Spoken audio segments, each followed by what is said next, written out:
Donc, voir une femme pasteur, ça t'étonne, ça te dérange. Et pourquoi? Yes. On se connaît généralement, nous, les femmes. L'apôtre Paul n'était pas fou de dire que si une femme a un mot à dire, c'est à la maison.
Bonsoir, ma soeur.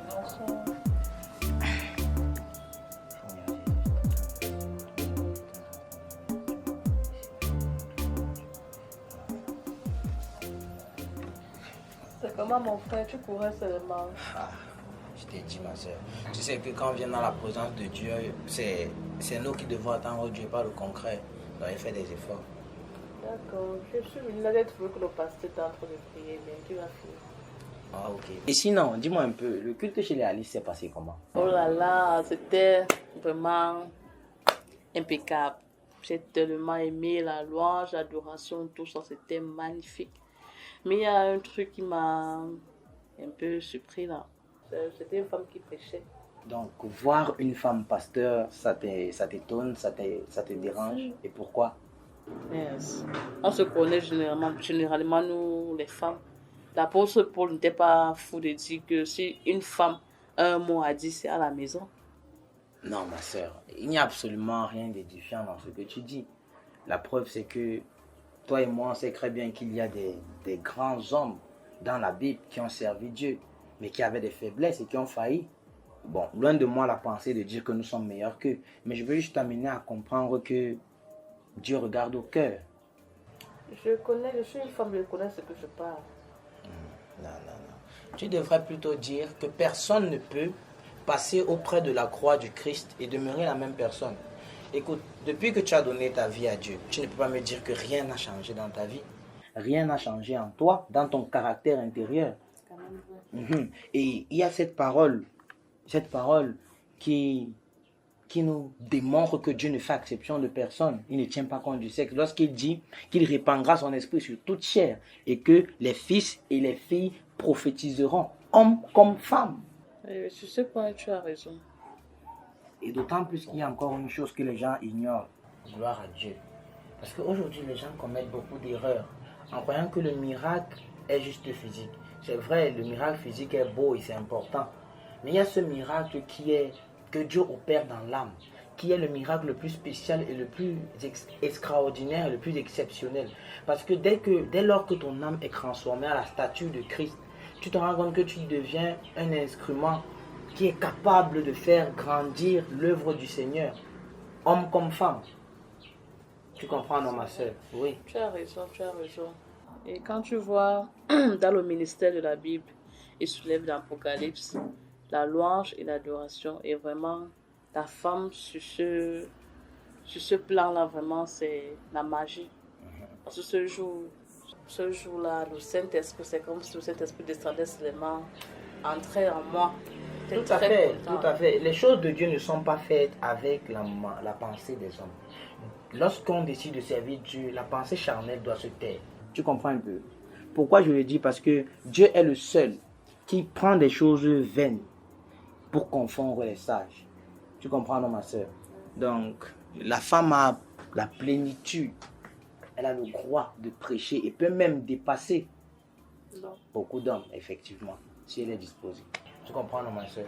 Oui, donc, je crois qu'on va, on attend On juste le attend le pasteur. pasteur. Oh. Shalom frère. Shalom, pasteur. Shalom sœur. Shalom, pasteur. C'est vous. Merci, pasteur. Alors, Comment a été la journée? top. Très bien par la grâce de Dieu.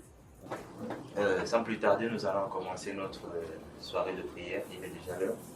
Donc la sœur Agnès va nous introduire par la prière et le frère Joseph va nous passer les nouvelles avant que je fasse un petit message donnant la place à Dieu. Tournons en présence du Seigneur. Amen. Prions.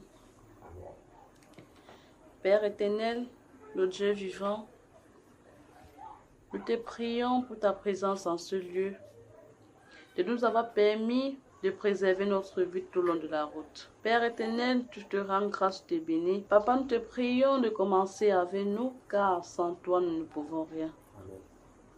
À toi revient l'honneur, la puissance et la gloire.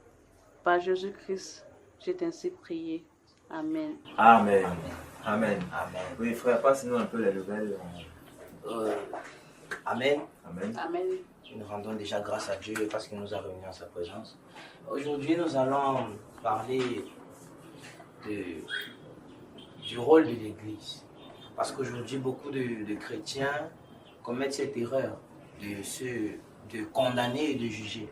Pourtant, Christ ne nous a pas appelés à condamner ou juger les autres. Parce que nous nous rendons compte qu'aujourd'hui, les enfants de Dieu se focalisent plus à condamner et à stigmatiser les autres, oubliant que Christ nous a envoyés, non pas pour condamner, mais pour amener les gens à la repentance. Et Christ nous a appelés à la prière, parce que c'est dans la prière qu'il gagne tous les combats. Nous allons également parler de ces familles, ces personnes qui sont dans les zones à risque, ces personnes qui sont dans des zones de turbulence et de tribulation. Nous allons aller plus spécifiquement dans le cas de notre sœur Alice, qui est malheureusement actuellement dans ce cas. Nous allons prier pour ces familles et prier également pour la sienne. Nous allons également parler d'un point très sensible qui est banalisé aujourd'hui. Il s'agit de l'évangélisation. C'est vrai.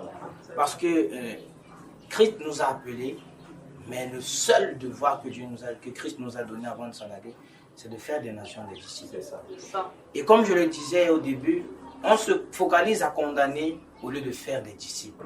Le monde a besoin de Dieu. Il y a tellement de personnes qui ont je ne suis pas là pour encourager le péché de quelqu'un, non. Mais je dis juste qu'il y a des personnes qui ont tellement de peine dans leur cœur.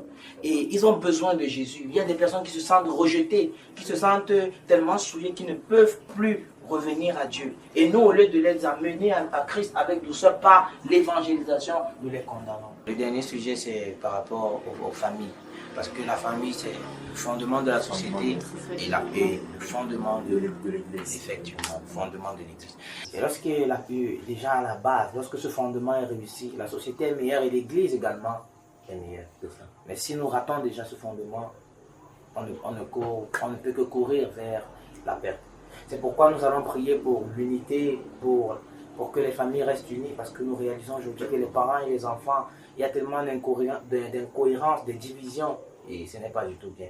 Et nous savons que par la grâce de Dieu, ces prières seront exaucées, parce que Dieu nous a appelés, et lorsque nous venons dans sa présence, nous ne le faisons pas en vain.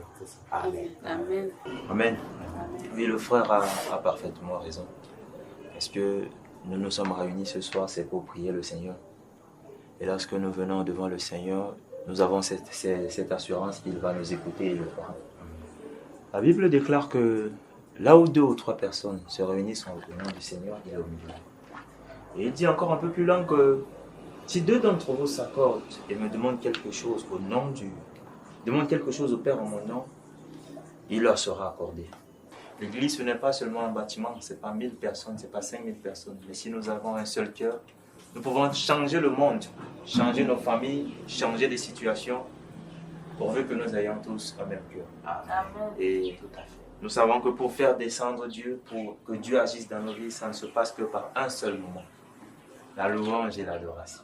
Amen. Alléluia. Amen. C'est pourquoi nous allons entamer des chants de louange et d'adoration vers celui qui est assis sur le trône de gloire.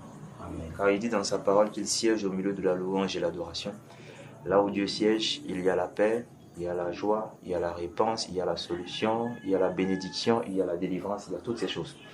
Donc le frère va entamer les chants d'adoration vers le trône de notre Dieu pour qu'il puisse descendre et agir puissamment ce soir au milieu de nous. Amen. Amen. Et nous allons donc passer à ce moment de louange d'adoration. Nous n'avons absolument rien à donner à Dieu. Ce n'est que ce chant que nous pouvons donner pour qu'il soit là. Amen. Amen. Oh, tu es Alpha et Oméga, nous t'adorons Jésus, tu es digne de louange, chantons tu es Alpha et Oméga, nous t'adorons Jésus, tu es digne de louange, chantons tu es Alpha et Oméga, nous t'adorons Jésus, tu es digne de louange. Oh oui, nous te donnons toute la gloire, nous t'adorons Jésus, tu es digne de louange. Chantons, nous te donnons tout, nous te donnons toute la gloire. Et nous t'adorons Jésus, tu es digne de louange. Oh, il est le même Jésus, il est le même Jésus ne change. Oh, Jésus n'a pas changé. Oh, il est le même Jésus, Jésus est le même, il est le même. Jésus ne change pas. Hosanna, Hosanna, Hosanna.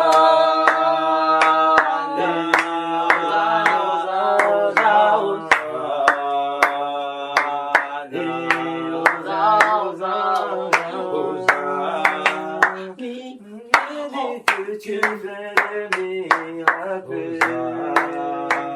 On m'a dit que tu fais des miracles.